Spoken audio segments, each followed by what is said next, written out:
Well, the Trans-Pacific Partnership, the TPP, will be the world's largest free trade area, taking in countries like the United States, Japan and 10 others, including Australia and Singapore.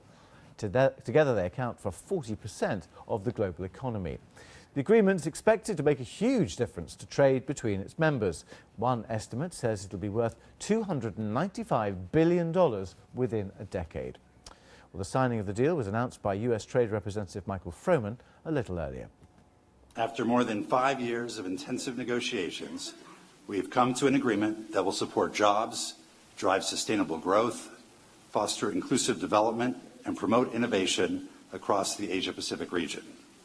Most importantly, the agreement achieves the goal we set forth of an ambitious, comprehensive, high-standard and balanced agreement that will benefit our nation's citizens. Michael Froman. Well, let's get more from BBC's Samira Hussain, who joins us from New York. President Obama will be delighted about this. What about Beijing, though? Well, right. And so one of the reasons why there was so much interest in creating this Trans-Pacific Partnership was China. Now, China is not part of the TPP, but what President Obama was hoping for is to have a trade agreement that could kind of push against the economic heft that people are seeing from China. At least that was what they were saying at the very beginning. Throughout the years of negotiations, that stance has sort of softened somewhat, and some are even saying that perhaps we could even see China coming into the deal at some point. Oh, right, that's interesting. What about Shinzo Abe? Because it's good news for him, presumably, and this will third arrow of his economic reform programme.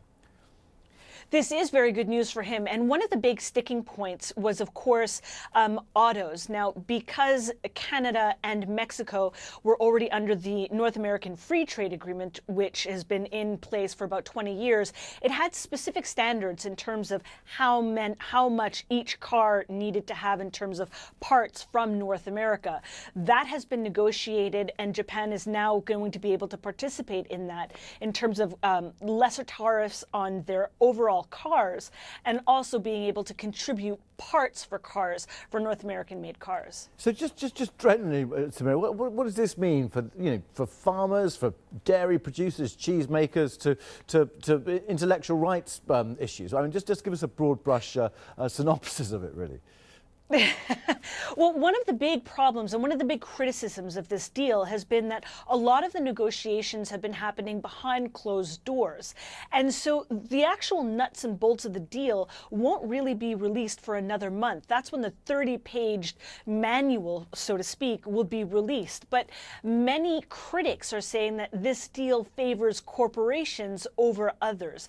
And there have been so many sticking points, from anything like dairy, sugar, automobile parts, and of course medicines, that it's almost hard to keep track of where everybody lands in terms of their specific interest. So many are going to be waiting to get more details when the actual deal is released. Yeah, because I mean there have been so many complaints, haven't there? I mean, every country blaming each other for sort of vested interests. The Rust Belt, for example, in the United States and elsewhere. Do you think these things really have been ironed out, or actually, when it comes to the detail, it might not be quite as sparkling as people think it is at the moment? Well, there's no doubt that there was a lot of interest and a lot of push to try and sign a deal. I mean, back in July, the same ministers had met in Hawaii, and there was a lot of hope that a deal was going to be signed then. A deal did not come through. Fast forward to now, these trade negotiations were only supposed to last 2 days.